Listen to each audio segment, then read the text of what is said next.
that, but only 4 beats later. Here is an author in their element, having some fun with their craft, delivering some of the best combat scenes I've read lately. That never wanders far from my mind. I think that this might be one of the single best representations of dragons that I've read in the fantasy genre. This book is a dark, fascinating, disgusting, wonderful, nauseating, intriguing, effed up, heartfelt, brutal character study that recaptures the magic of far-flung galaxies, grand ideas, and more. There's so much this book gets right. Like any good map, you're aware of the destination it's leading you towards, but the way it takes you there is very pretty indeed. An all-consuming dreamscape, the likes of Poor Morpheus. It's a neo-retro futuristic fest. Alien menaces don't slip those hard.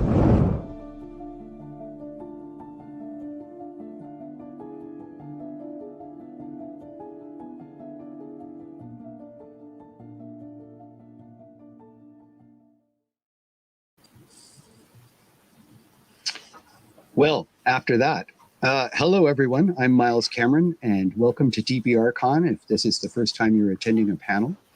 We have a very interesting and possibly long discussed panel today on success and satisfaction as an author, and I think we're going to go into both sides of that. So with no further ado, oh wait, I'm Miles Cameron and I do in fact write books, but nope, I don't have one of my fantasy novels handy, so I'm just going to smile and move on. I'm going to let each author introduce themselves and show their books if they want to. I'm going to start with Josh. You're on, Josh. Thank you, Miles. Hey, everyone. My name is Josh. I am the author of The Rest to the Gods, which is my debut novella, which came out this January, a couple of weeks ago. Thank you, Josh. I'm going to move on to Jenny because she's next on the screen. Hi. I'm Jenny, or known as J.E. Hannaford. I'm probably best known for the Black Hind's Wake duology, which is The Skin and the Pact. But my current, I suppose, new book is Gates of Hope, which is epic fantasy. So it's slightly different to the folklore fantasy of the first one. Thanks, Jenny. Andrea? I'm Andrea Stewart. I am the author of the Drowning Empire trilogy, and the last one, The Bone Shard War, came out in April, so yes, it is complete. Yay! And I have a new trilogy starting in September, the first of which is The Gods Below. Thanks, Andrea. Ronnie, you're up. I'm Ronnie, writers R.R. Virdi. The last book I wrote, the first binding, came out in 2022, and the sequel is coming out this August from Tor and Golinks. Thanks, Ronnie. And Claire? I'm Claire North. I'm actually really Cat Webb. I have written a lot of books. The current bundle is a Greek retelling of the Odyssey, but the next thing is space opera. Pew pew. Would you rather be referred to as Cat? I might as well be Claire to eliminate everyone's confusion except mine. Sorry, my friend has just provided me with my latest novel, which is called Storming Heaven, which I really appreciate. And I love this digital thing, which I wouldn't have known how to do. Yeah, Bronze Age fantasy is my current interest. Oh, I'm going to launch right, and Kat and I can talk later about Greece. I'm going to launch right into the questions. So I'm going to start with, what would success as an author mean to you? What does success as an author mean to you? And I am going to start with Claire. Oh, I'm going to make a clear distinction between success and satisfaction right now. I think success is, can I afford to live and eat without being terrified of constant scarcity? And do I believe that that is going to be a long-term condition rather than every 6 months having a panic attack and freaking out? Both of which are extremely hard to guarantee, but I know it doesn't sound like a high bar, but it's the one that I think humanely we should all aspire to clear. Okay, that was well put. And wow, do I agree. Ronnie? I don't know how to follow that. I'm South Asian, so that is the bar that was set for me if I was to do this, because I dropped out of college to pursue the arts, which is about the most dangerous thing you could do as an Asian. And that is the right answer, what Claire just said. Thanks, Ronnie. Andrea? I guess for me, I feel like success is a moving target, but for a very long time for me, it was actually like having a book published. So, and having the validation of other people tell me that it was not bad, basically. Cool. Jenny. Yeah, I mean, I think I'm a long way from Claire's perception of success. For me, it's very much a moving target. I'm an indie author, and for me, it's definitely the fact that I don't feel like putting into my writing at this point in time is affecting the finances and things of my family. It's about breaking even with my books, which I do. And it's about, in the first case, it was about getting something out that makes me feel like I can justify the time and effort I spend writing when I have a job as well. So that it balances the two. It's definitely a moving target and different things as I go through, really. Thanks, Jenny. Josh. Yeah, look, I couldn't agree with Jenny and Andrea more. I think for me, success is a constantly moving goalpost. And I think like I've got this ultimate goal of being able to support my family. You know, I'm not in search of Brandon Sanderson type royalties, although that would be nice. But for me, originally, I just wanted to get a book out there and have people read it and tell me that it was okay. So, and I've kind of kicked that goal now, and now it's about, you know, moving on to the next thing. And I think there's something to be said about constant improvement as well, constant self-improvement. Okay. I'm going to start the next question with Jenny so she can breathe deeply for a moment. What would satisfaction as an author mean to you? Oh, I think satisfaction comes from a bunch of little things. It's getting the story out there the way I originally envisaged it for me. The skin, I didn't even attempt to query. I wasn't interested in querying it. I knew how I wanted my story to be, and I was satisfied with the way that it was, and I didn't want it changed by somebody else. So producing it in the way I saw it, with the cover I saw it, with the art I saw it, as it was a very satisfying thing in that respect. At this point in time, it would give me great satisfaction to finish the Gates of Hope series, because that one has been going for 8 years. And I just want to finish the last book at this point. And at that point, I will be very satisfied that I can move back into slightly darker things and go back down my kind of what was first published route rather than what I first started writing. So the satisfaction of finishing and seeing that finished trilogy is going to be like a massive thing for me. So, cool. Andrea. Yeah, I was mentioning before we started the panel that I feel like for me, there's a big difference between being happy and being satisfied. Like, I don't think I'm ever going to feel completely and truly satisfied with my work. I honestly rarely go back and read it just because I know the flaws so closely, and I feel like it would just be painful for me to go back and read my old work. But I had to be happy with it at that time, because at a certain point, you kind of just have to let it go. So for me, I don't think that I'm ever going to be satisfied, because I feel like I'm constantly trying to improve. And there are things that I know that I don't do well. But at a certain point, it's like with one piece of work, you're like, this is as good as I can make it at this time, and I have to move on to the next thing. And so I'm happy with it. Ronnie. For me, satisfaction would definitely be kind of the freedom to be able to write whatever I want. Obviously, the money target we talked about earlier, but just the freedom to be able to experiment and pursue my craft. Because I actually started self-publishing originally before I went traditional for that reason. I didn't want anyone to tell me I couldn't write this or that. And when I first started making a living self-publishing, I did probably the most financially risky move, which I started a new series, which was very differently written than my previous one. And that time actually cost me a good amount of income. But I was still satisfied being able to pursue, my craft dream if I wanted to write a very different, distinct voice and see if I could do it.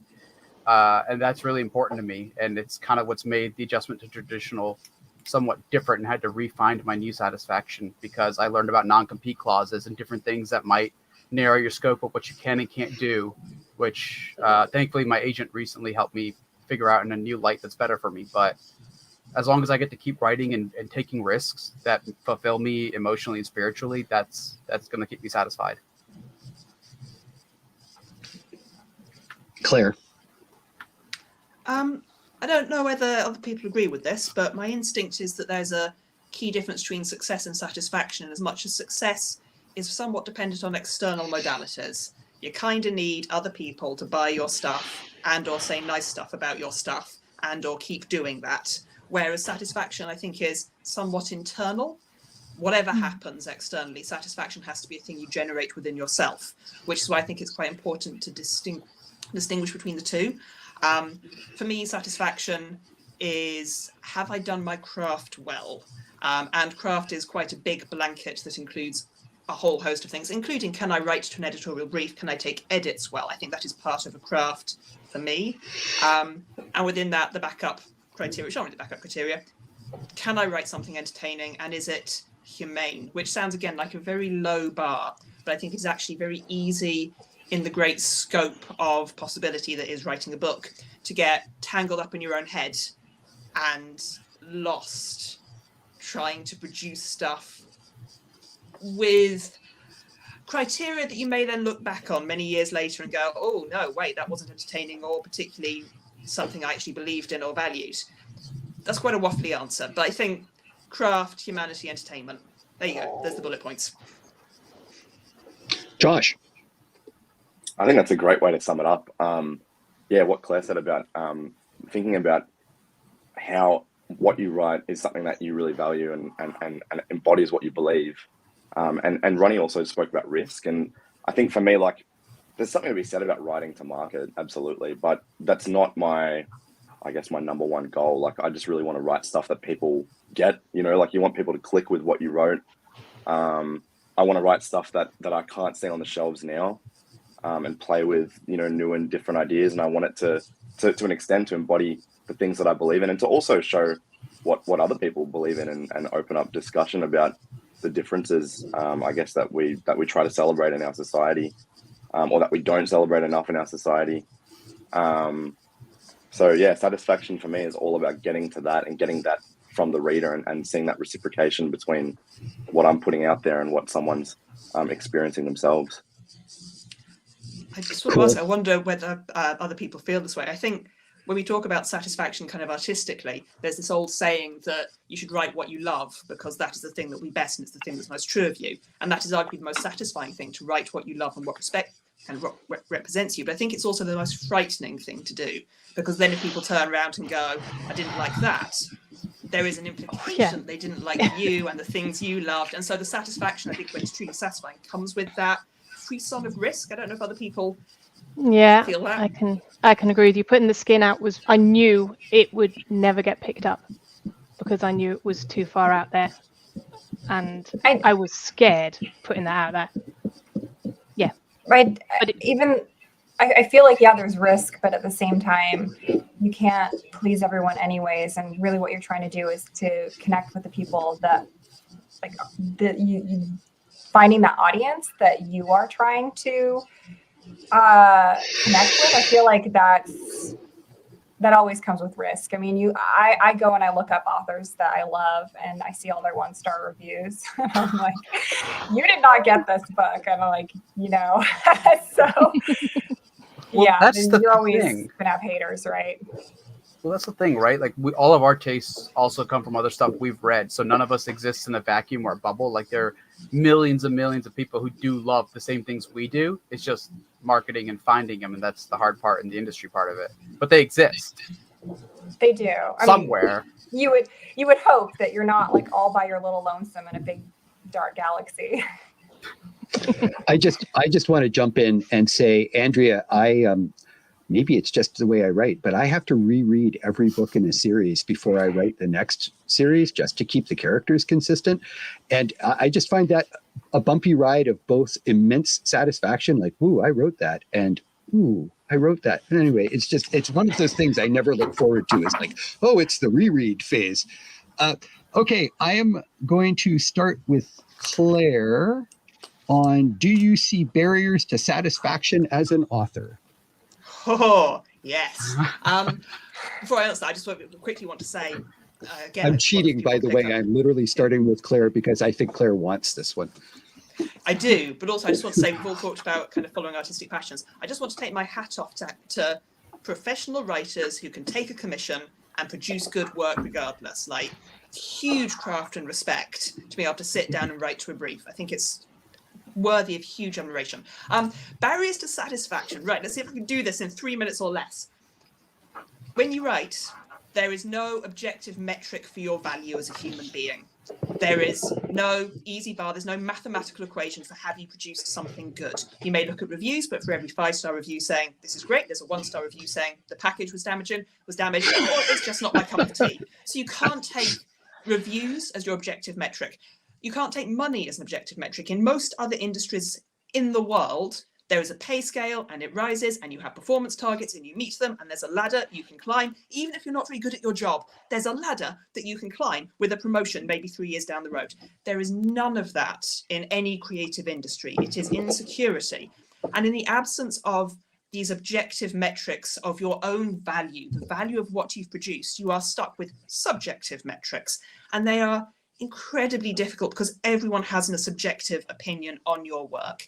And I think given that, it is incredibly easy for writers to encounter doubt, insecurity, indeed a lack of self-worth, because all the normal barriers, not even barriers, all the normal opportunities that are put in place for someone to give you a gold star and say, yes, A++, promotion, bonus, they aren't there, and you don't have control over them. You don't have actual control over your final destiny in the way you might dream. There are things you can do, but at the end of the day, a lot of it's pot luck. We are here because we have had some success. All of us have had some success, but the vast majority of people really struggle. And that's not because the work is bad. It's because there is a huge element of luck.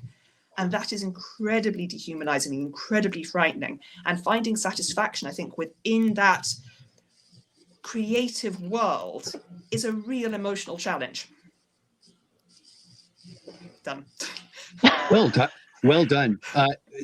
Claire, my dad used to say every book you write is a lottery ticket. I concur. Josh. Look, for me, I think like my barriers to satisfaction in some regards are self-imposed. I think. I mean, there's obviously there's things about the industry as well that we could talk about for ages, but you know, like sometimes it just comes from life and the way your life is. You know, for me, I'm a primary English teacher, and I love my job, but I'm using my creative brain at work and I'm using it at home, and I find sometimes even just writing, just from a writing point of view, I can't actually get what I want out each day because I've put so much energy into the day job, right? So there's that aspect of it. And, you know, I think there's something to be said about how isolating writing can be as a hobby, and also when you start pursuing it as a business, right? And we don't talk enough about, I think, mental health and how people actually kind of sit at their desk every day and get the job done. So, you know, barriers to satisfaction, things like not having a community, right? Not having a group to kind of go back to and either vent or bounce ideas around with, what have you, right? That to me is massive, and I find it hard to kind of overcome some of those initial fears, I think, without that there. So, yeah. Thanks, Josh. Jenny? I think probably one of the biggest barriers can be, especially as an indie, there is this presumption that you are going to put books out faster than trad pub because you haven't got all that backlog. So the pressure to produce, the pressure to put them out fast enough to satisfy people who have an expectation of a quicker book because they know they're not waiting for that turnaround. And I put a huge pressure on myself for that, and I know that. Balancing a full-time job and finding the time to do it justice. But I also think personally for me, one of the big things when I started a couple of years ago was focusing on the wrong metrics. Coming back to Claire's comment, focusing on the wrong metrics. Putting too much pressure on your personal satisfaction on things like competitions, on how far you go in competitions, on reviews early on. Now, if I see a 1-star or 2-star that pops up, I'm like, excellent. My book's reached people it wasn't originally aimed at. That means that it's actually going wider. So I kind of look at it that it's reaching people it wasn't originally aimed at. Okay, 1-stars aren't great. But sometimes it's just quite simply, there was too much water in this book. Fine, it's a book about selkies. Yeah, go read someone else's book. The 2-star for, oh, this has got American English grammar in. Well, I'm a British author, you know. But I think at the end of the day, I think your satisfaction is going to come from your writing and accepting that you enjoy the writing for what it is and not focusing on those metrics and not putting too much pressure on yourself. Obviously, if you've got deadlines for TradPub, you have no choice. But I've had to accept that I'm not going to meet my more than one book a year target this year. I'm going to be a week over. And I was gutted at that. A week. I know. Thanks, Jenny. Andrea. Yeah, I mean, I definitely agree with a lot of what Claire said in that there is a lot of luck in this industry. I mean, I spent 6 years querying and 6 years having my books rejected out on submission. And, you know, that can really grind you down after a while. So I feel like finding satisfaction in those outside metrics of success is really the path to sadness, which is why I feel like you have to find some way to be happy, just knowing that you don't have control over these things. I have talked with other fellow authors where we have expressed a lot of frustration where nobody knows exactly like what is a good amount of sales or what is a good amount of sales relative to your advance. Like we were talking about how it would be lovely if we just got like, you know, an A, B, C, D, E, F score. But the thing is, like, you know, we do live in a capitalistic society. It is not to their benefit to tell you if you're doing well, because then that becomes a lever for you in negotiations later. So it's just kind of a little bit nebulous in that respect. I mean, for me, I've had to come to the point where before I got my book deal, I just, you know, had to figure out a way that I was going to be happy whether or not I ever got that book deal, whether or not I ever broke through. And it's led me to a point where now, even though like I feel like I have become successful in the sense that I wanted before, you know, this all could fold at any moment. If you look at authors' careers, like how many authors do you know have like, you know, 20, 30, 40-year careers, right? It's like there's very, very few. So I have to be satisfied or happy, I guess not satisfied, but more happy with the idea that it could all end at any moment. And if it does, I've had a good run. I mean, there's a lot of barriers to satisfaction, but I feel like you kind of have to find a lot of your happiness intrinsically. Ronnie, you get to bring us home on barriers to satisfaction. Well, I guess we're not talking about industry ones, as Josh brought up, because if we did, we could be here all day. And for me, that is a lot of where my barriers are. But I guess the biggest one could be, oh, no, I probably shouldn't. Andrea knows we've had this talk. But for me, I guess when adjusting to traditional from indie stuff that Claire and J.E. brought up earlier, there were a lot of metrics I thought were important because other people told me they were, and I wasn't wise enough to suss out that they weren't. So when I first started indie publishing, it was 2013. So this was like right after Hugh Howey and everybody. It was like the wild, wild west as much as it could be. And I thought reviews were everything. And if they weren't coming in fast enough, it was killing me. But I'm also trying to write the next book. And I'm getting advice like nothing sells the first book better than the next book. Also, you should be marketing. Also, you need to be getting your reviews higher. Also, this is when the rumor first started of if you don't have 50 Amazon reviews that nobody will look at your book or it doesn't get marketed, which isn't true, by the way. Like from a social perspective, there's some truth to it, but it doesn't change the algorithm. It was never based off of a review count. And learning over time that, yeah, I just need to find out what works for me that lets me be consistent to whatever my other goals and metrics are. Like I know certain books I wanted to write, what they would earn me, and how quickly I wanted to get them out because I wanted to build X series or next product. And that, I guess. And what happened? We lost you for a second, Ronnie. Oh, oops, my bad.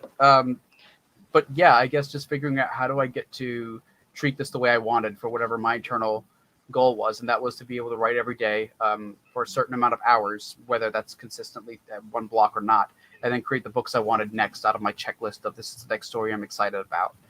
And it took me a long while to get to that because the review thing was the hardest to shake. I remember getting a review that tanked my rating early on, because it was about a woman who got the wrong shoes, and for whatever reason she rated 1 star on my book, and she took a picture and still posted the shoes, and I don't know how throughout the entire process she didn't realize my book weren't her shoes, and she wrote this like entire essay about how Amazon failed her, the packaging failed her, the shoes were wrong, and I was just like, I learned more about these shoes than I can remember in my book right now, because I'm on book 3 in the series, like, and it stayed up there for like a year. There was a hilarious moment where I tried to like, can somebody just get this taken down? This is ridiculous.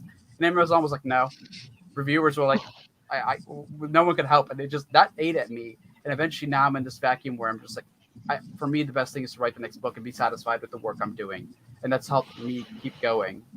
But a lot of the barriers have been internal in the past. Now they're just industry stuff I'm trying to work through.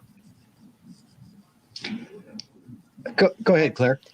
I just want to pick up on the point about kind of getting an A to D score. I think that in traditional publishing, the metric you should have for this answer is your agent. Like fundamentally, an agent's job is to read your sales figures, interpret your sales figures, and then go out and be a bastard on your behalf. That is literally the role of an agent. And yes, you can have whole arguments about the merit of it, but if you want to go down the traditional publishing route, an agent's job is to turn to your publisher and go, this person sold 2,000 books. I know what that means. It means an advance of X.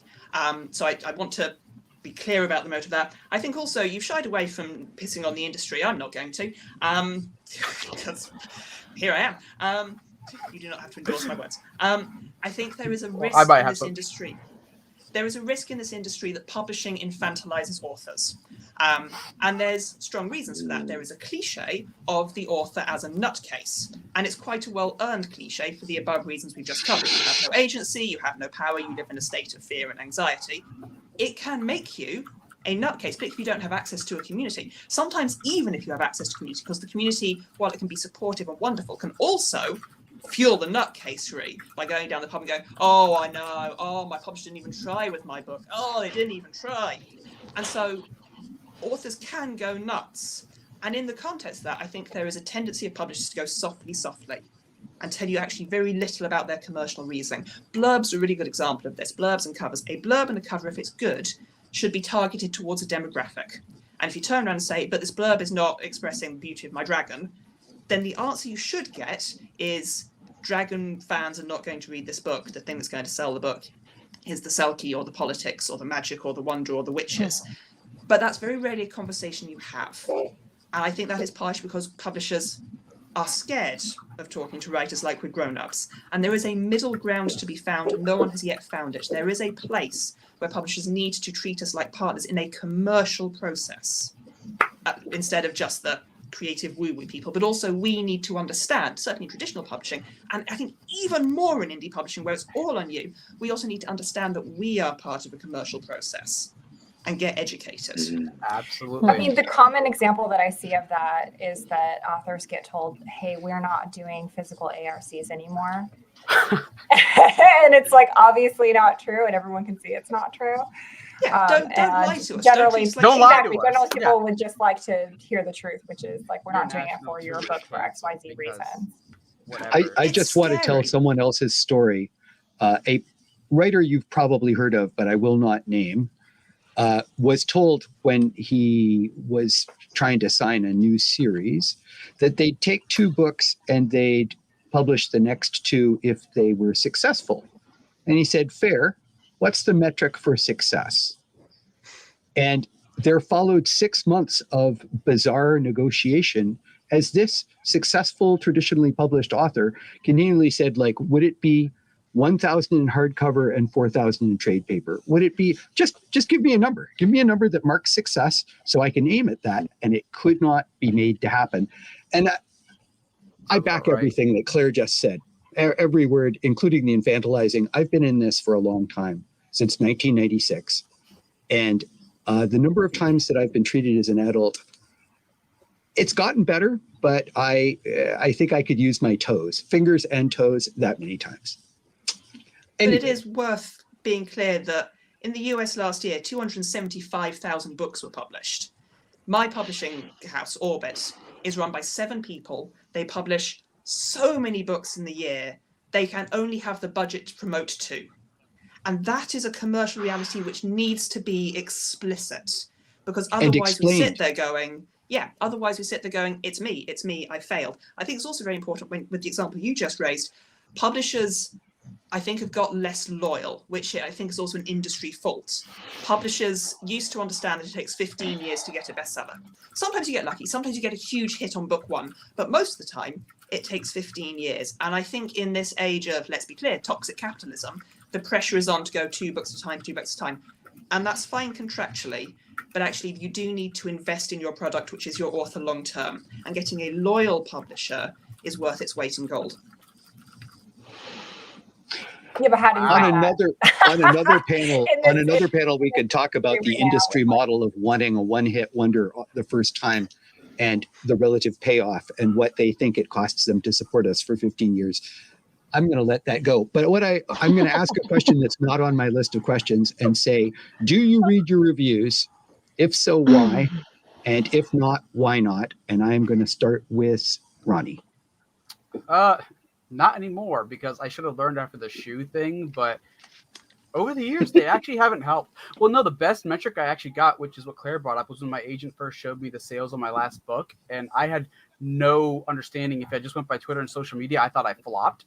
And then the sales figures came in, and everyone was singing a different tune in the industry to me, and I was like, I thought I was done. I thought you guys were going to axe me. And I was like, okay, so there's no correlation between social media to the real bookstores out in the world, to the sales numbers, and then to everything else. It was just such a shock. I'm like, okay, I just have to wait for sales numbers for traditional at this point, because at least there, it's not a one-to-one to anything. And I've seen people do the formulas of like, oh, if you have X Goodreads ratings, it equals this many, actual sales. And then I've seen the private sales data, because authors talk, where, oh, this book doesn't follow that though, and this one doesn't, and this one doesn't, but this author's a perfect one-to-one, which completely ruins it the other way. I'm like, so it's just people trying to make meaning out of a giant mess, and the only meaning reading you the have tea is, leaves.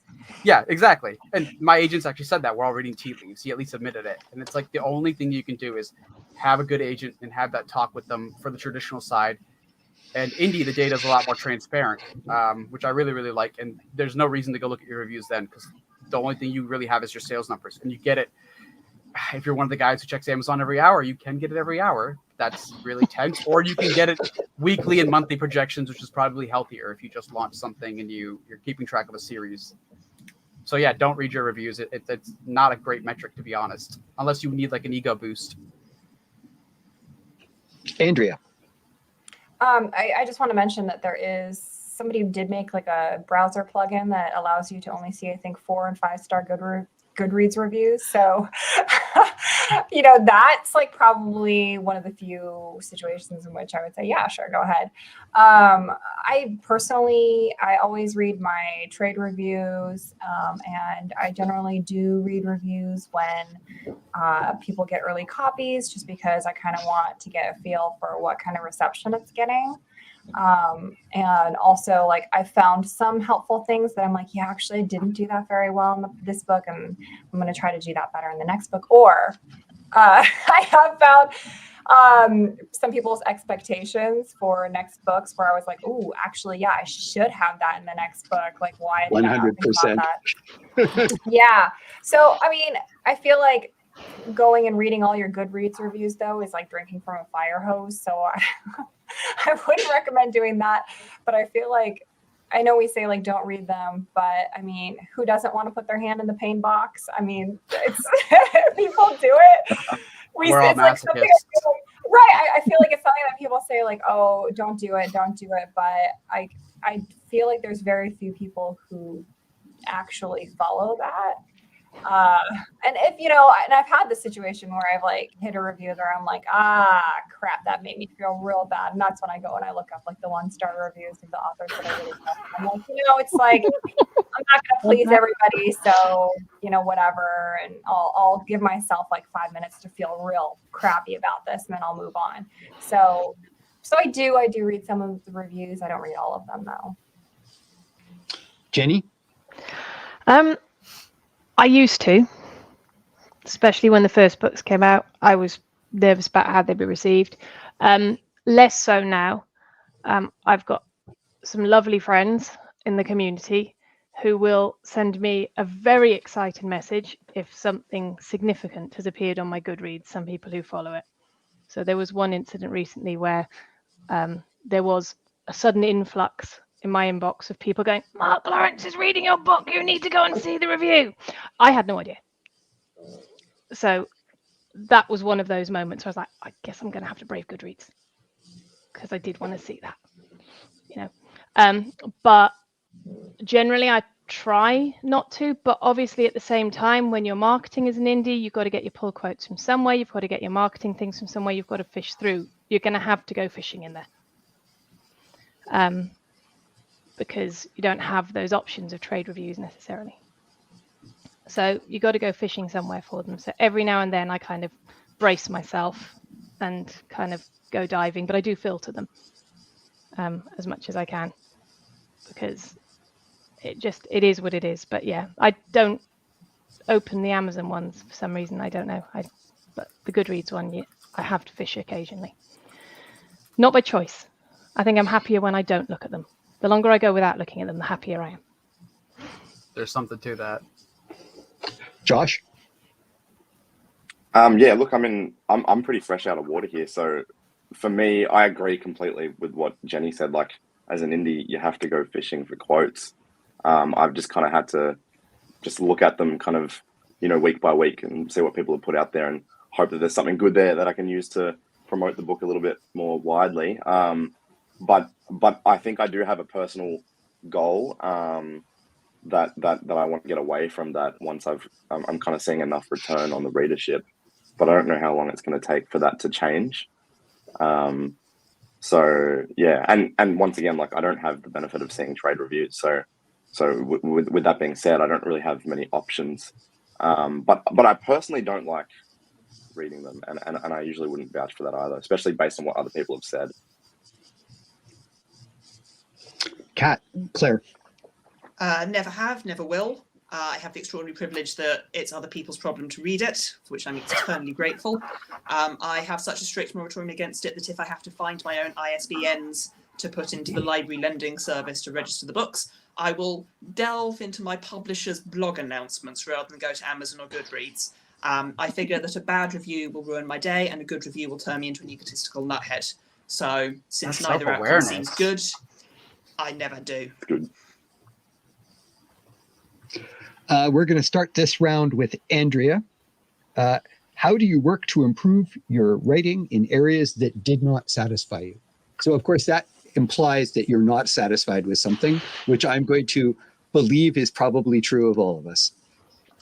Yeah, I mean, considering that I constantly call myself aspirationally organized, I'm definitely not satisfied. I mean, I generally try to like break down my weaknesses that I have and think about how I can improve them. And then often what I'll do is I'll go and look at books where I thought that they did those things well, and then try to pick apart how they accomplished that, and see how I can apply it to my own writing. So yeah, and I don't know how successful I am. I mean, I do my best.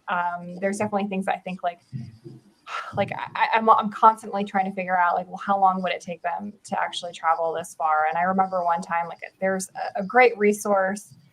Oh gosh, what is it called? I'm sure one of you have used it as well, where it's got the map of the Roman Empire and you can see how long it's taken people to travel from one point to another. Everybody's giving me, oh no. Okay. I love the sound of it. Yeah. So you can like put in what season it is and which two cities they're traveling between and which mode of transportation they're using. So you can kind of like map it onto your own fantasy map to get an idea. And I looked up like, well, how long would it take for somebody to get from like Rome to Verona on foot? It was like 27 days. I'm like, oh God, that's too long.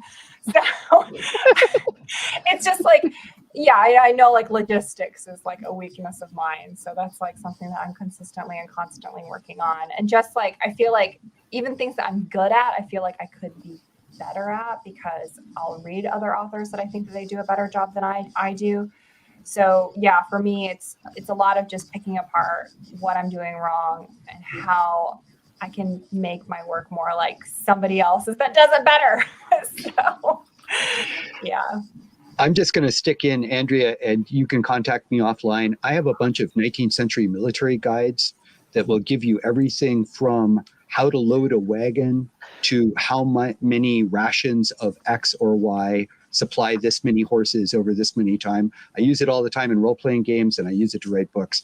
And you can pick these up for like $4. So if one of those would interest you, I will, or any of you, I will happily provide that. Ronnie, ignoring logistics, military logistics, how do you work to improve your writing in the areas that did not satisfy you? I will usually just start trying to write a new project on the side with the specific focus of that. There's a comedian, well, a few that I've seen where what they do is they write punchline to jokes and they put them into fish bowls and they just draw it out saying, can I craft something off of this? And I do something similar where if I even hear just like a word or noun or an adjective I like, it's like, can I create a title with, I'm ADHD. So first of all, like if I hear something, I'm already trying to come up with something in my head. And I'm like, can I create a magic system off of that? And I just try and I'll write it out. Does that satisfy me right now? Yes or no? What can I implement it in? Okay, I'll save this for later. I started a book where every chapter begins with a separate aside from the character that is a hook. And the hook spoils what happens later in the chapter just to see, can I still keep people intrigued when they know what might happen, but they don't know how it's going to happen. And I just like experimenting like that. Like, what did I not like about my last book, or what do I want to focus on better because it just excites me. ADHD in my case is a motivator. If I am just excited by it, that's reason enough to chase it. It might not always be something that maybe I should be focused on as this is the best area I need to improve in, but it keeps me going and it keeps me excited and happy with the craft and doing what I do. So it's mostly just what part of do I want to work on and can I create a project specifically tailored to that? Because I'm a big believer in learning by doing. It just works for me. Cool. Claire? I incredibly value the input of my editor, which is not always guaranteed. I am incredibly lucky with the editor I have at the moment. It's taken me a long time to get good at valuing the input of an editor, but my basic attitude has always been, if my editor is struggling to understand why something has happened in a book, then readers are going to struggle to understand it. So I am hugely grateful to have an editor I trust completely. I'm aware that I have a lot of things I repeat in my writing. I repeat a lot of plot points, a lot of character styles. On the neurodiverse drum, I'm autistic, and thus the emotional range of my characters tends to be expressed through action rather than feelings, because I don't know what people feel unless it's felt in colour. I'm face blind. There's lots of stuff that kind of arises from that. And the main way I try to keep things interesting is by flip-flopping between genres with a reckless abandon and a cry, there, space opera, Greek retelling, timey-wimey, there. And again, I'm in an extremely lucky position that people let me do that, and they let me flip-flop between styles. So essentially, I try to rectify my faults, not even rectify, I try to gloss over my faults by turning around and going, you think what the next book is? Well, it ain't. And kind of blagging my way through it, and therefore being tested by that and pushed by that, and flip-flopping around. Josh?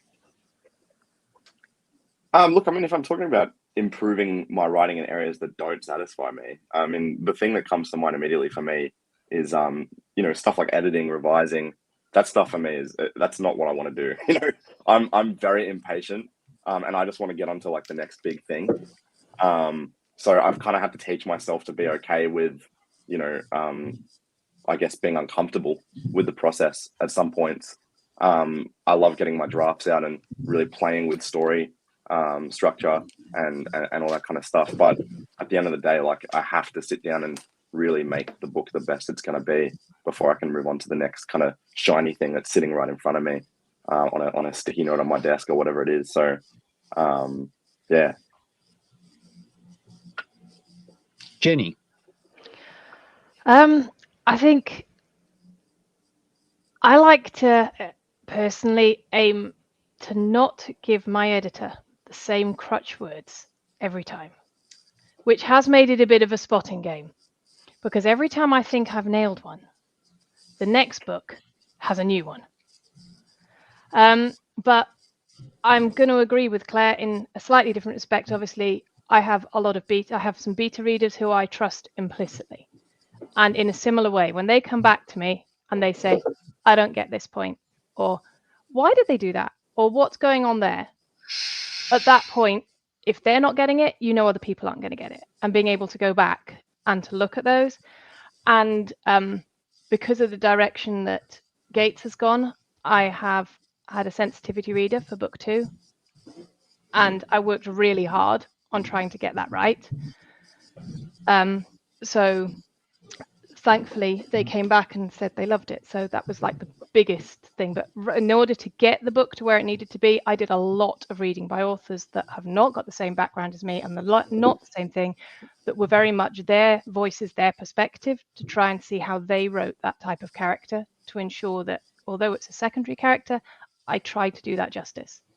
So if it's not something that's my specific area, I will go and read elsewhere. And I'll go and read outside the bits that would be my comfort zone of reading to see how people would do that. I think with beta readers, sorry. Go ahead. I was going to say with beta readers, it's incredibly important if you're starting in writing to be very selective about your beta readers and the way that you describe it. It can be tempting to give it to your mum, your gran, your best mate. If they are not your target demographic, they do not read the book. No, I've had some beta readers that are definitely, they're wonderful, but they may not be the best as beta readers. Beta readers, not fans. Yes. Yeah. It's also, I think, really important to remember when you get lost in editing that there is no such thing as the perfect book. You're never going to achieve it. It doesn't exist. You will drive yourself nuts trying to achieve perfection. The one thing I might bring up about beta readers is sometimes finding people who are very different than you in their skill sets, even if they're not big readers. Because if you're writing something contemporary, like I have a lot of urban fantasy, and you write about a plumbing system and you're not a plumber, and you have someone who might read thrillers, but they're a plumber by trade, they'll go like, yeah, this is all wrong. Here's how this would work. And it could save you a lot of trouble later. Because that has come in handy other times. I've done it for other authors because of my automotive background. And I've had someone who did it for guns in one of my urban fantasies because I had completely written one the wrong way. And it definitely made things work a lot better. And they were not an urban fantasy reader. Yeah, I have a family member who is in the Navy. There is a very big ship with a lot of engines and mechanics to move around. And so, yes, certain scenes and can this boat exist? Can this boat work? Is this actually possible? Was run past them. Because medics, worth their weight in gold. How injured can this character be? And how do you perform an amputation successfully? And how long does it take to recover? Yes. I'm going to riff off of what of Jenny and really all of you. I'm sort of going to ask the same question again, but I want you to imagine that of the 30 people who are watching us right now, all 30 are either aspiring or actual authors. So I'd like you to give a particular example. See, I thought I was clever. You're going to advertise a book that you wrote and at the same time tell a story. Pick a particular example of something where you view you improved over something else. Is this an impossible task? Shake your head if you don't want to play this game. So I'll lead off. I wrote something that was heavily criticized, and I found that I had repeatedly been so interested in telling you how something worked that I had a lot of explication that was unnecessary. I was so fascinated, this is my whole life, by how something worked, that I kept doing these scenes where, for instance, somebody lights their pipe with flint and steel. And I wanted to explain to the reader how flint and steel worked. Apparently I did it a few times too often. So I had to teach myself by sandboxing little scenes and writing them over and over again, how to get those explications down. And I think I have managed to do that. Anyway, that's my 2 cents worth. Josh, if you're willing to play this game with me, it's your turn. Yeah, I mean, I can think of one example. For me, I really struggle with the beginnings. Every time I have to write a beginning, I find I just pack way too much in and kind of, you throw the reader off their feet a bit too much sometimes. And I think also we've kind of been conditioned to think that, I got to tread carefully here, but we've been conditioned to think that we need to write in a way that's going to support the reader the whole way through the book. But if you do that, sometimes it just comes off way too info dumpy, So for me, I've got a lot of in-world terminology, for example, and I need to find ways of embedding that in the story very early on, but that can't come at the expense of the plot moving forward, and it can't come at the expense of the beginning of the story not being exciting enough for the reader to turn the next page, right? So, but you know, over time, I've written this is my 4th novel now that I'm working on, and over time I've kind of learned that just by rewriting beginnings, you do get better. You're never going to be perfect. That's always going to be my weakness, but you do get better. The novel I'm working on now, I've rewritten the start of it. I'm talking like the first 3 to 5 chapters, maybe 3 or 4 times now, and I'm still not really 100% certain of it. So, and also, like, I think you do subconsciously reinforce to yourself that because you haven't done it well in the past, you will remain that unsteady about these things. So, you know, sometimes I think there's a tendency to overwrite. You know, I'm over revising now because I'm nervous that I'm not gonna do the right job with the beginning. But that's just one of those challenges.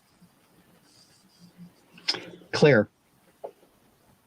I've mucked around with a lot of things that have made my editor sad. I think the recurring thing that has made my editor saddest, which I still haven't solved, is that I am an angry left-wing environmentalist, whoop. And as an angry left-wing environmentalist, I keep on writing protagonists who are not kings or generals. They are nobodies caught up in spectacular events.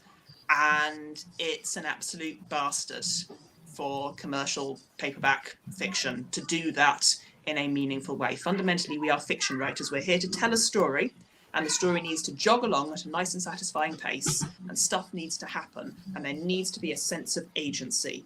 Even in the weakest of hero stories, most of the time you're still expecting that hero narrative. And I have not yet solved how to tell a story where there is the sense of narrative. There's a sense of emotional direction, there's a sense of peril and endangerment, and also agency and also action, while at the same time having my protagonists bimble along going, well, other people have made enormous decisions and now the world's on fire and I have to deal with that. I have not solved how to tell a hero's story that does not center heroes, if that makes sense. I continue to have not solved it, though to my editor's extraordinary regret, I keep on trying. I love that, though. Ronnie. Oh, I opened my mouth. For me, I guess, well, I'm a huge lover of language, and I need to preface with that, and the sound of words, genuinely. I grew up where my parents spoke to me in multiple different languages that weren't English because they were immigrants here. And I learned English while I was in Montessori, which is like a preschool. So I learned it from other kids while I was growing up, pretty much thrown to the wild. And it was impressed on me in an early age how important like learning English and poetry and learning it through that way was, and the spoken answer, because Hindi comes from Sanskrit and it's a very musical language. But when I started writing, the genres I wrote were very clipped noir tone genres. I grew up with mystery and thrillers, and obviously that led me to urban fantasy. So I wrote a lot of stuff that sounded like Raymond Chandler, the Spencer detective novels by Robert B. Parker. And my immediate push from that into the first binding was I always grew up around lyricism, and I wanted to write something that leaned back to some of the languages I grew up with, where the epics of South Asia are epic poems. A lot of them are written in rhyming couplets and have couplets and quatrains. And I had to learn and work with actually both a foreign and English voice coach. How do I translate that lyricism into English, keep certain cadences based on how it sounds, regardless of what the English grammar might be? Does this sound beautiful? Which is very conceited, but then I had to create a narrative around it. Okay, it's a storyteller. A storyteller can get away with that by the sheer dint of their job. And that was completely different from writing first-person detective fantasy. But pursuing that made me a lot better, because the first book took me about 3 years working on and off with the voice coach and learning how do you actually make sound beautiful, which is a real art. There's an actual art saying something and making it orally pleasing, and how we process stuff. And is that enough to make you go like, okay, I guess we'll excuse the rules of grammar here. Are you allowed to invent a new word here, which fantasy allows for?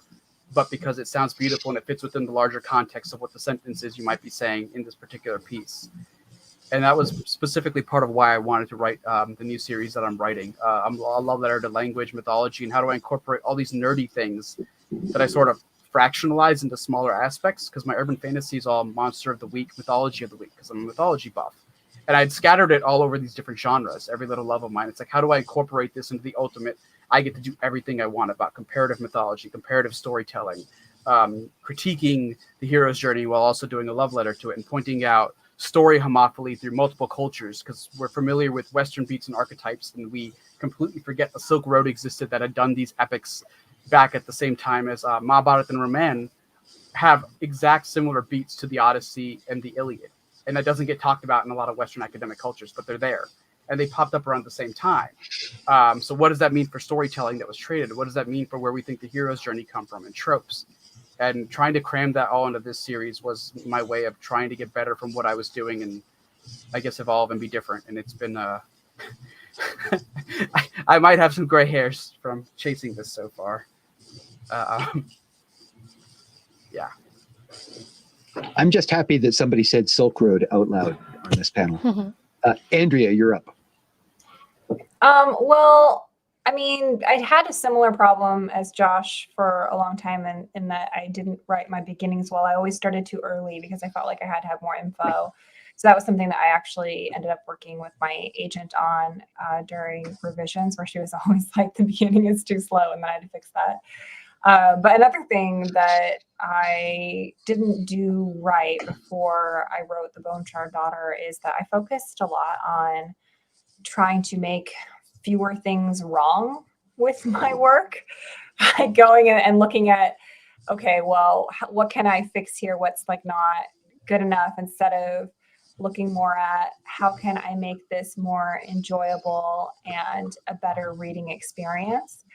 I know that there's like that whole, like, people have that tendency to do the compliment sandwich, and where it's like, oh, well, here's the thing that's good, and then here are all the things that are bad, and here's another thing that's good. And it always like feels like they're doing the compliments just so they can get to the critique part. So I focused a lot less on like that kind of stuff and looked more at things that were popular, that people really connected with, that I connected with, and I tried to figure out why people were connecting with it, or why I was connecting with things in particular. And then I just threw a bunch of stuff that I knew that I connected with, that I enjoyed, into my book, which I feel like I was missing a little bit of that joy, I think, in my previous works, where I was just there was a lot of stuff that I was trying to say, but there was not enough to make people want to stay, I think. Jenny, you sort of started this by giving an example. Do you have another example to give? Well, I suppose when I first wrote Gates of Hope, I did try to query that, and it went nowhere. And I had a friend look at it, and they gave me some very solid and heavy writing advice about overwriting.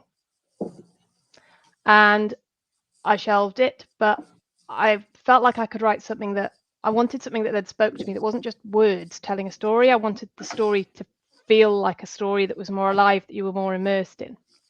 And I had a lecturer at university. I'm a marine biologist, and I remember hearing him speak for the first time and thinking, I don't care what else happens, I want to be taught by this man. The way he speaks brings everything alive. And he wrote books about his life experiences, about becoming a marine biologist. And I went back to his things, and I read his works and the way that he brought the world alive. It was biography, but it's still the way he brought it alive. And then I sat on that, and then I wrote The Skin. And just going away and looking at wanting to get that emotion out of my work that I was getting from someone else, and trying to look at what, very much like Andrea said, what gave me that feeling, what made me feel like that about the way he wrote, and that immersion and all the rest of it, and going away and doing that. And so, yeah, although it came out first, it was the second one written, and it was off the back of that work that I did that then allowed me to go back to Gates and go, I can improve this now. I can actually make this worth publishing now. I can rewrite this. I can make the story more alive rather than just words. So hopefully it worked. But yeah. So, by the way, Andrea, you're going to be up first this time. So here comes one of the more dangerous questions. What do you think the barriers to success are? So we just discussed barriers to satisfaction. We gave examples of ways that we have attempted to overcome those barriers. Now we're going to look at barriers to success. And nobody's given me any rules for this panel. So as far as I'm concerned, you can be as detailed as you would like to be. Andrea, you get to start this fascinating topic. Oh gosh, like the world, capitalism, our own internal insecurities. Yeah. I mean, I feel like there's a lot, and then also just like bad luck. You hit the market at the wrong time with something that could have been great at another time that everyone would love and clamor over. It's just, gosh, like there's a lot to stop people from having success in this industry, which is why it's such a grind. I think is because you kind of, like you were saying about the lottery ticket, if you generally, the people that I know who have success in this industry are the ones that keep trying and keep knocking on that door. Not to say that there's anything wrong with quitting, because I feel like sometimes you have to, at least even for a little while or permanently, just to save yourself, and it's fine. I do feel like we kind of glorify that grind a little bit too much, especially in the United States. But absolutely, yeah, there's a lot of barriers to success. Can I change the question slightly, Andrea? Because I think I'm going to try and make this easier. And I do imagine we actually have an audience. So I'm trying to help new writers and other writers. So how about picking one that you've experienced? It's not the way I phrased the question, but picking a barrier that you've experienced and picking it apart, because somewhere there's somebody who's going to watch this who has probably seen the same barrier. I mean, for me, it was mostly just timing, luck. My gosh, How do I overcome that, Andrea? The only way you can overcome that is to continue writing and to write new stories. I mean, I see a lot of people that kind of get stuck on this one idea that they're like, this is the book I'm going to get published. And, and I encourage people to dream big, right? Like, I would love for everybody to come out with their first book that they've written and to hit the New York Times bestseller list with it. It happens. But that's not really, I don't feel like you can count on that. I feel like if you want to have a career, you're going to have to write more than one book anyways. So I feel like not getting stuck on one idea is very, very necessary if you want to have any success in this industry. Like, just know when to move on, and know that persistence is key, like, for sure. And that if you are rejected, it doesn't mean that you're a bad writer. It doesn't. It's so subjective. I just want to add to what Andrea just said. So when Deep Black comes out this summer, that'll be my 50th book.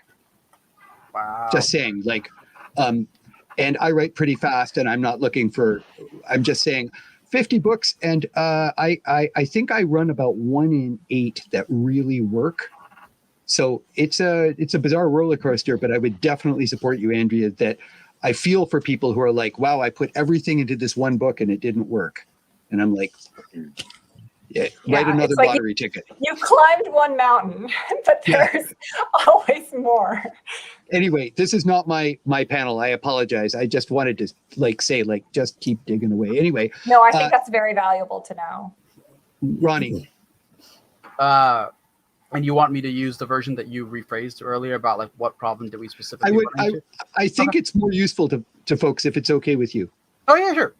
It's definitely going to be a combination of luck, and then particularly for me, the way contract structures work out between payments and delays, as well as finite things like non-compete specifically. So for my case, I was full-time when I was writing indie, but this is where luck comes in.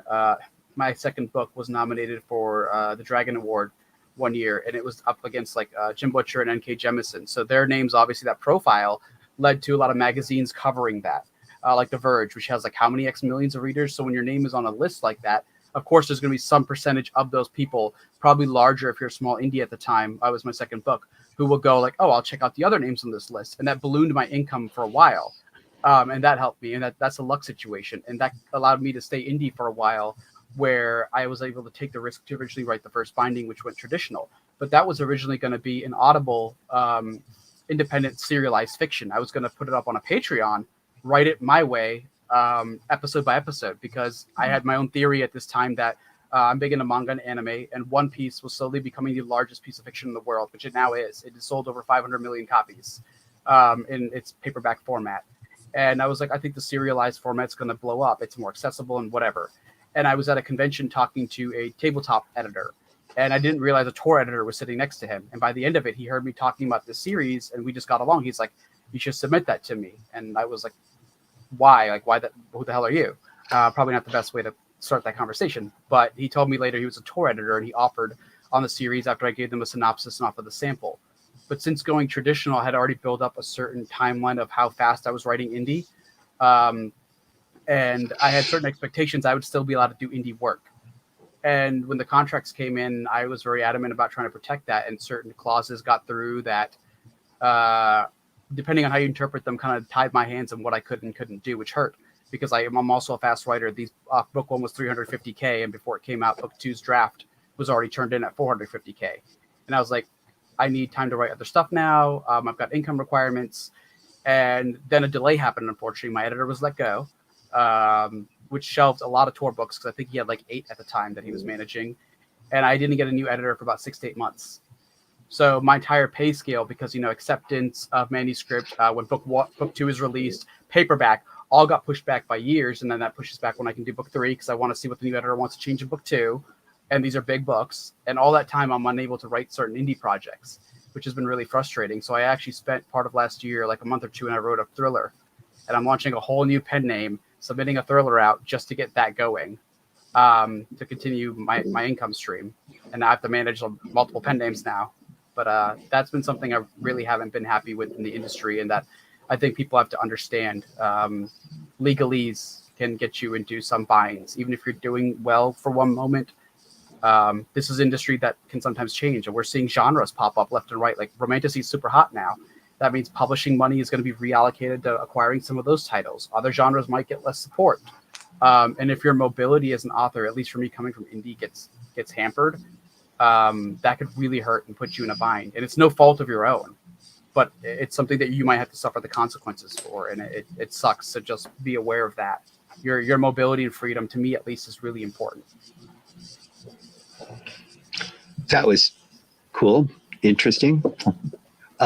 I have something to say, but I'm going to leave it for when we're in private, just about contracts, because I'm kind of curious.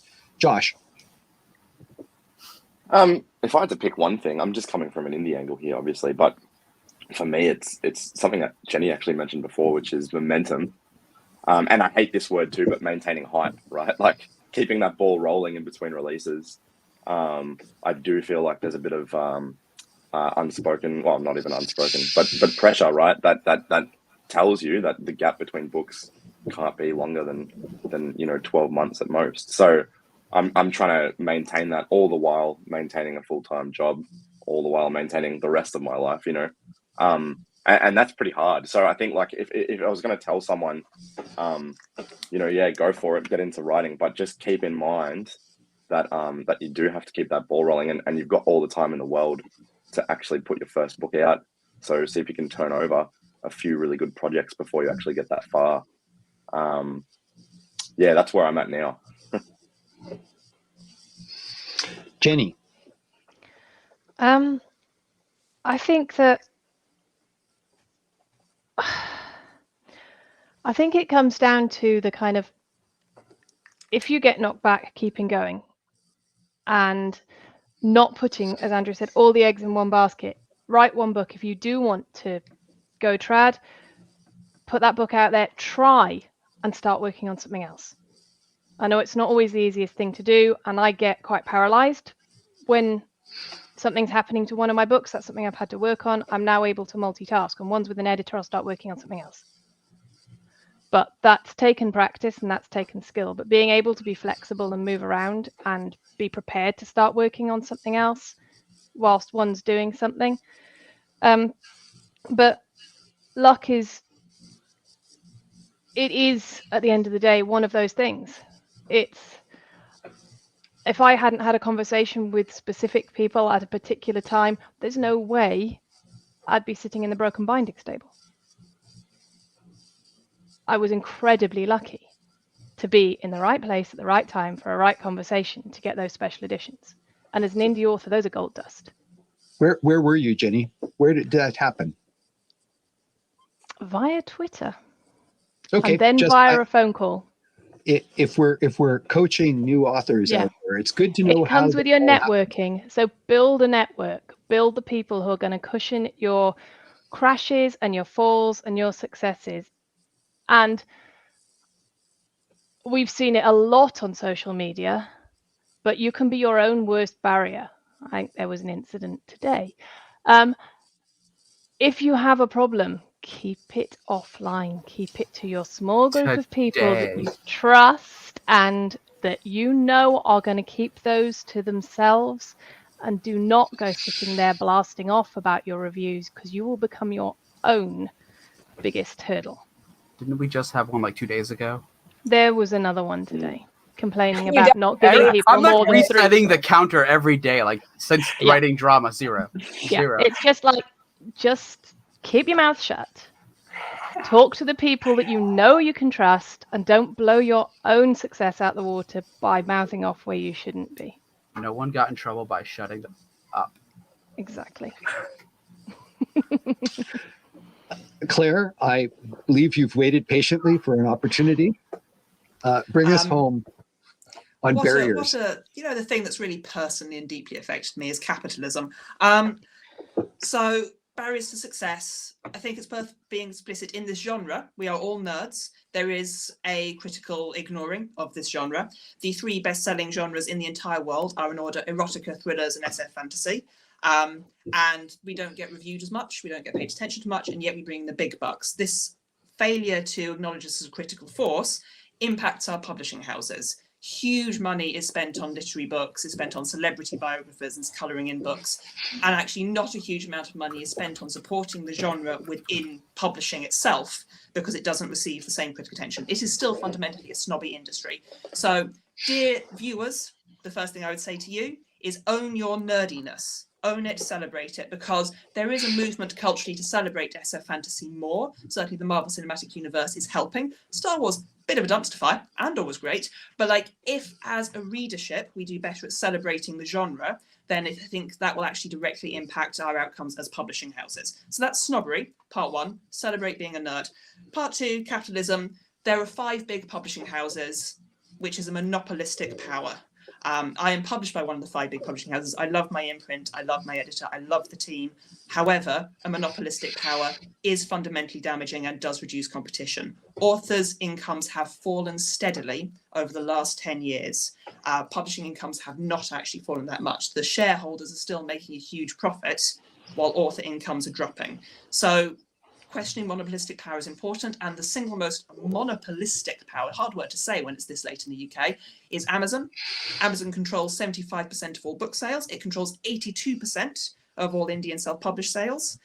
It can treat its indie and self-published authors like absolute shit, as we have established it, pardon my language, from anything as much as refusing to take down reviews for shoes, up to and including withholding money for no apparent reason and being incredibly arbitrary about it. The power of Amazon directly impacts the ability of writers to survive, because the margins it can demand of publishing houses, the discounts it can demand of publishing houses, directly reduces the publisher's bottom line, which directly reduces the money they pay to the authors. So again, dear, beautiful, sexy, wonderful viewers, I speak to you. If you can support your local indie bookshop and not Amazon, you are directly supporting your favourite writers. It is an incredibly big thing to say that a barrier to success is capitalism. So what I would urge you to do is challenge that. And also, if you are entering the writing world, do unionise. Do join Society of Authors. Do join the Writers Guild. Do join any organisation which is striving to represent authors' voices. Do get informed, because it's going to take a mass movement to challenge this. And I've certainly been very reassured by the screenwriters and the actors in America recently, demonstrating the power they can have when they work together. It is much harder for literary authors to strike and to unionise. We don't have that cohesion, and we don't have the financial security to do it for the most part. But fundamentally, we also have to. And the final part on that is capitalism has a particularly pernicious side effect, which is that most writers have a full-time job. And when people turn around at this industry and go, you know who's underrepresented in this industry? Minority voices, working class voices, single mums. The answer to why are these voices underrepresented is because there is not enough money for them to live and work and support a family. Until there is a reasonable pay across the industry, you're not going to get the diversity of these voices. So again, dear, beautiful, gorgeous readers, say no to Amazon. Dear, beautiful, gorgeous writers, say yes to campaigning, say yes to getting informed and getting educated, because fundamentally these are huge systemic problems that need kicking in the butt. Not that's on you personally. I just wanted to note real quick that we're actually in the US, we're not legally allowed to unionize authors. I've written to my representatives about that. Yeah. So it's a little bit ridiculous, but yeah, we're not legally allowed to. Write to your representatives. Vote, guys. If that's what it takes, get out there and vote. If that's literally the day one step we need, because the system is oppressive. Sorry, end of rant. Oh, I was going to say it's why so many authors I know who actually were indie for a while, and if a market shift happened and it screwed their genre, because right to market is a thing, unfortunately, they all moved to game writing or screenwriting because unions and benefits. Mm-hmm. Yep. One of my best friends has left fantasy to work for Ubisoft. Oh, I shouldn't have said that out loud, but exactly that reason, Ronnie. Yeah. So I'm kind of hoping that we have some questions from our audience, because we've had a pretty consistent audience, but I'm going to ask you one more, and then I'm going to get Crystal to tell us if we have any questions. So going back to Claire's beautiful audience, what would you like to advise new or existing writers that will give them a handle on satisfaction and success? Now, giving advice is a funny thing. I'm old, so I give advice all the time. But what advice? I'm going to rephrase my own question because I don't like it now that I'm reading it.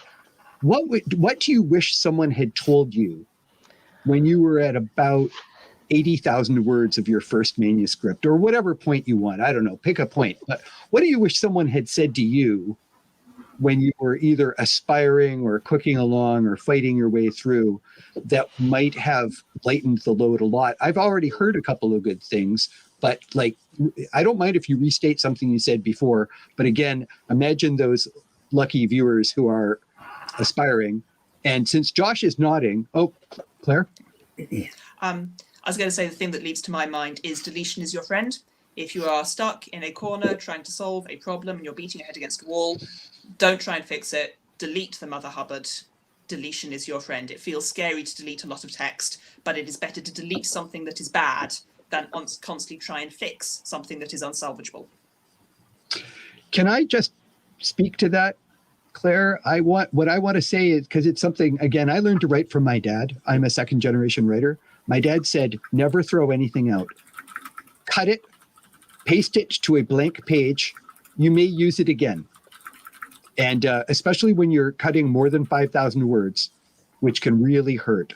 Cutting it and putting it away, it's interesting where that can come up again. You don't want to know how many of these documents I have, but I have used some of them. I call it my junkyard. Anyway, Josh, you also nodded along, so. Yeah, sure. Look, I think for me, the biggest thing is finding a community. Like, I got to the end of my first draft and I had no idea what to do next. You know, I mean, to an extent. And for me as well, I'm a very melancholic person, and I believe that a lot of writers do have an element of that temperament as well, just because we're creatives, right? So, you know, finding a writing community has been invaluable for my confidence, my sense of hope, I guess you could say, and the ability to really consider satisfaction and success ongoingly, right? So that's my number one piece of advice. Just make sure you get out there and find some friends. Ronnie, do you want to toss a piece of advice? Yeah. So I don't know how far dark and stuff we can get with this, but we talked about neurodivergency and stuff earlier. And so I've struggled. I grew up in a really rough environment, and it led to I've struggled with depression, with suicidal ideation for a long time, and finally getting better, thank God.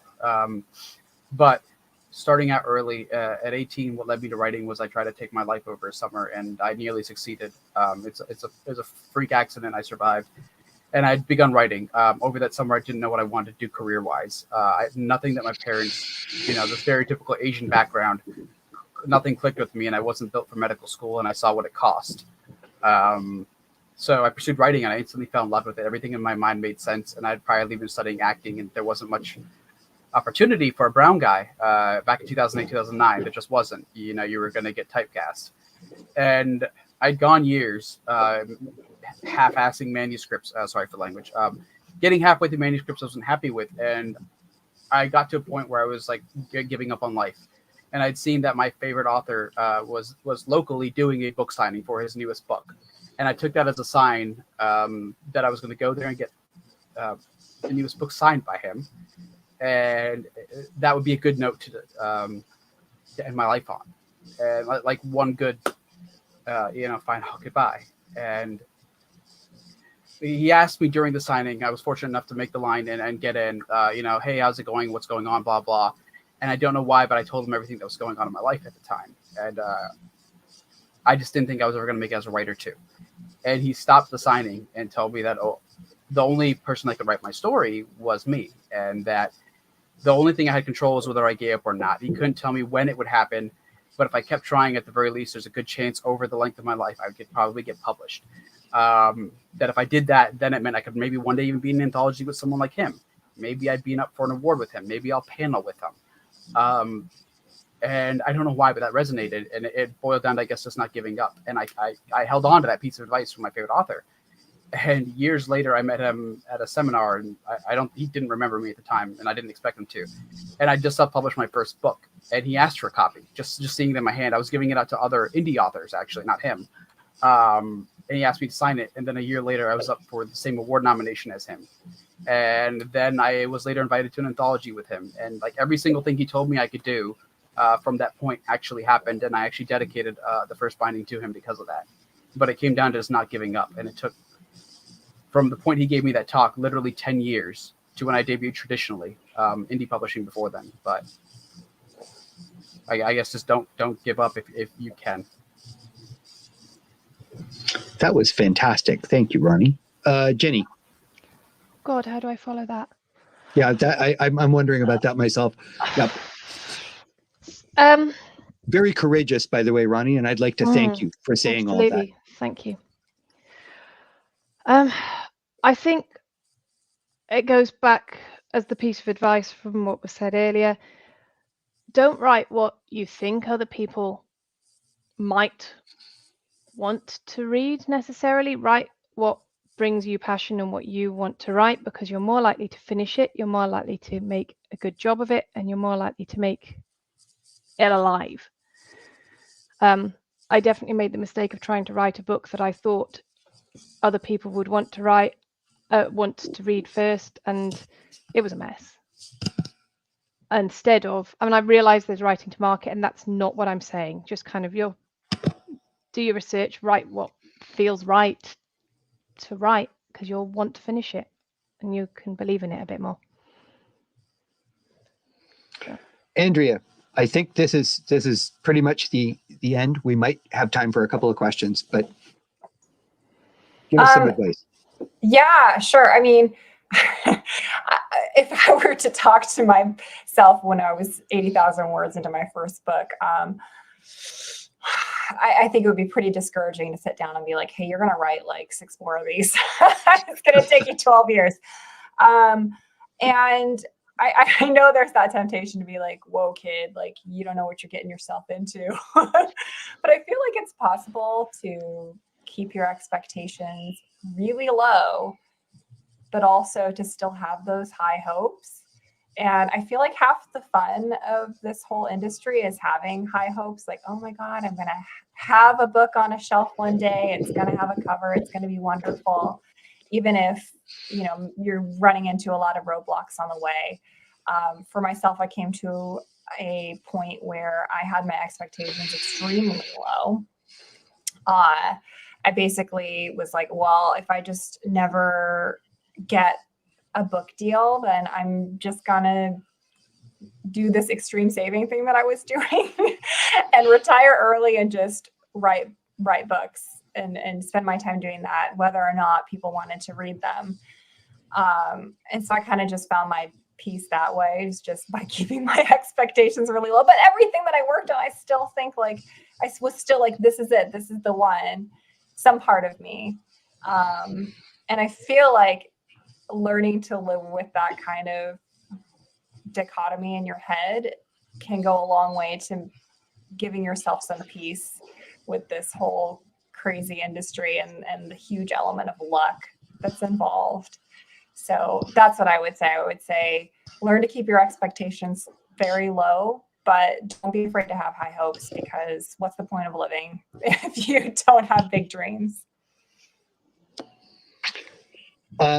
Everybody want to do some questions? Sorry, I'm going back through comments. A lot of praise for Ronnie. I was on the wrong screen to see these as they came in.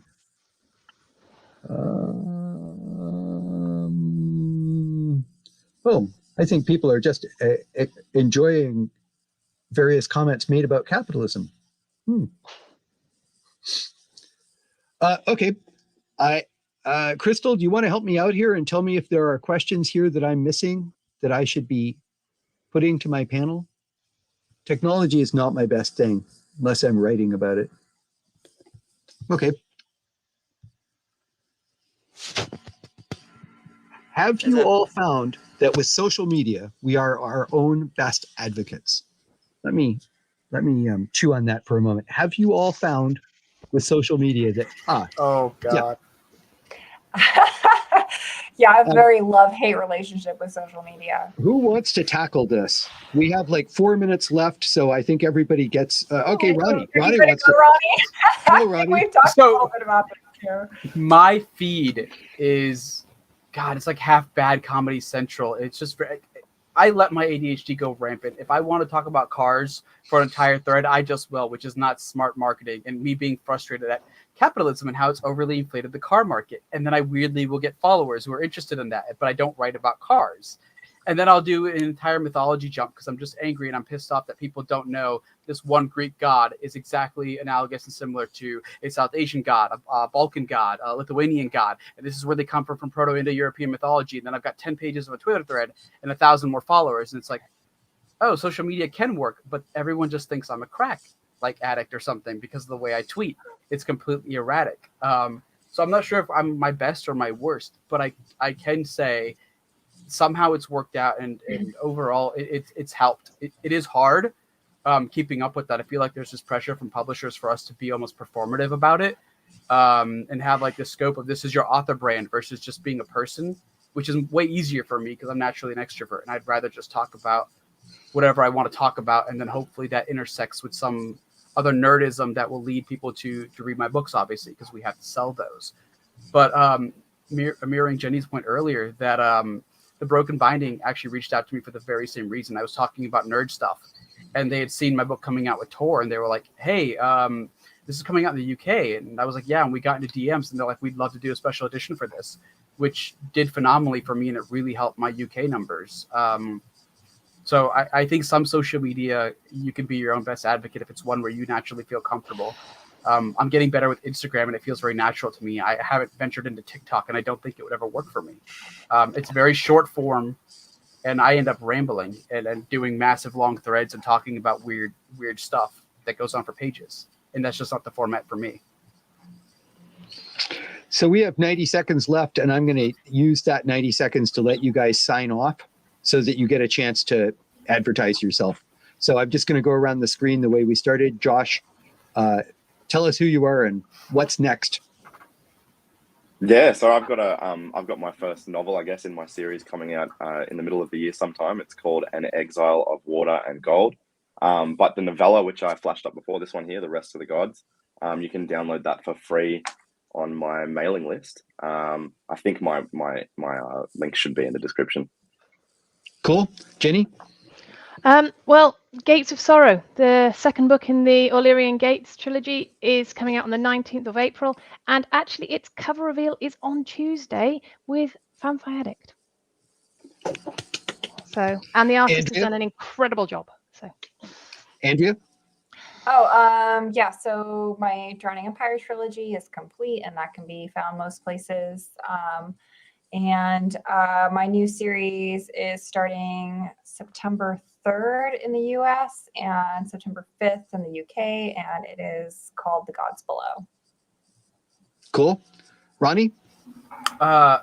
Next book that's coming out for my new series, Tales of Tremaine, is The Doors of Midnight, and that's coming out this August 15th in the US and then the same Thursday in the UK. And Claire? Last Song of Penelope, book 3 of this Penelope business, May, June sometime. Go vote. Well said. I'd like to thank you all. We hit exactly 1 hour and 30 minutes. Wow. And that was a great pleasure. And eventually Crystal will tell us we're off the air, until which time we should keep the swearing to a minimum. I mean, we can all trash